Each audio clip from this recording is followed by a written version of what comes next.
What three things would you propose to close the achievement gap between students attending low-performing schools and those attending higher-performing schools? And how would you build support among other board members in doing so?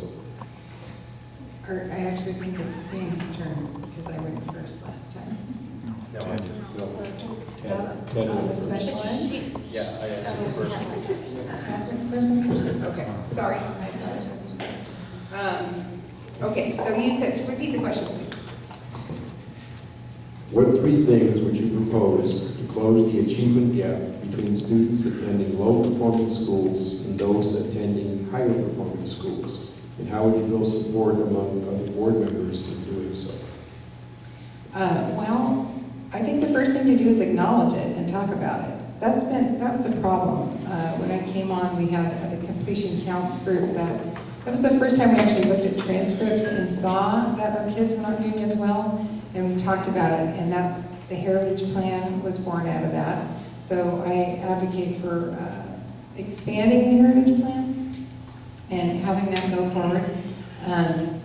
We also have a number of other resources in place now through our LCAP funding to provide more resources to help our kids get reading by grade level by third grade, and we have more aggressive interventions to keep them on track so they don't get behind from the more lucrative schools and their counterparts there. Can you, since it has three things, can you remind me of what those are, please? What three things would you propose to close the achievement gap between students attending low-performing schools and those attending higher-performing schools? And how would you build support among other board members in doing so? Well, I would hope it would be simple to build support among board members. I mean, everybody there is there for the common goal. I do love the Heritage Program. I would expand that. It is not being funded enough to serve the students that it needs to serve.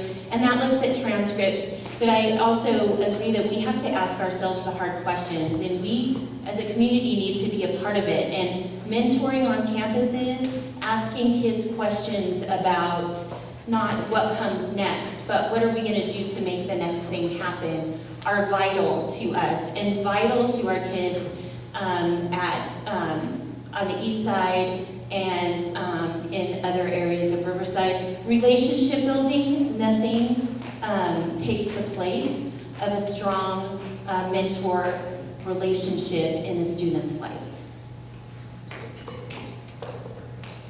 Could you repeat the question? It's a complicated. What three things would you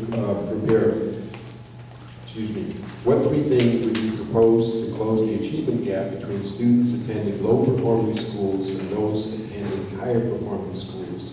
And how would you build support among other board members in doing so?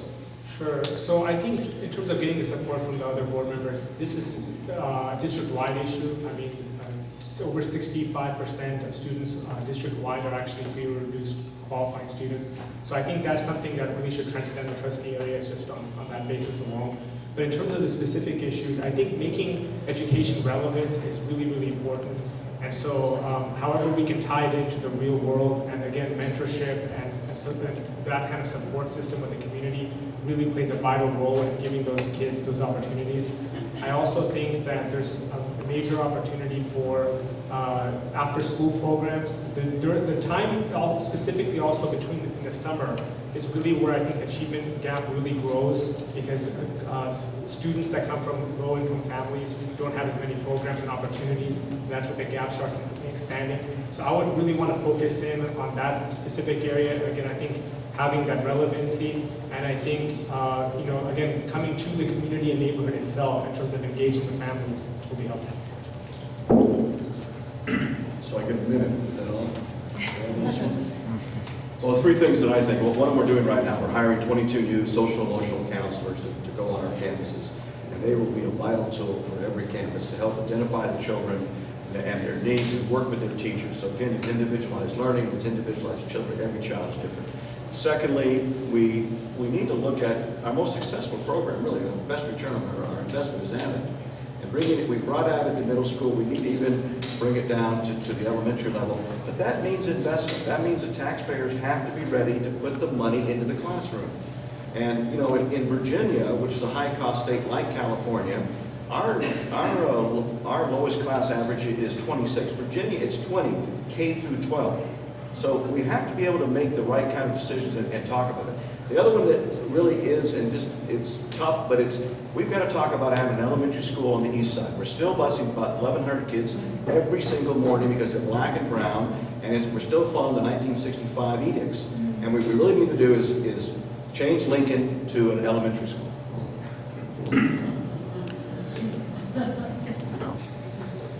Well, I think, you know, we have the LCAP. We went out and talked to the community and talked to professionals.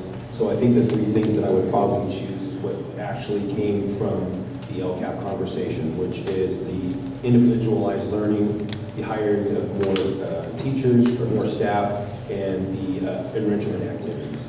If there's board members that don't agree with that, then obviously we're going against the LCAP.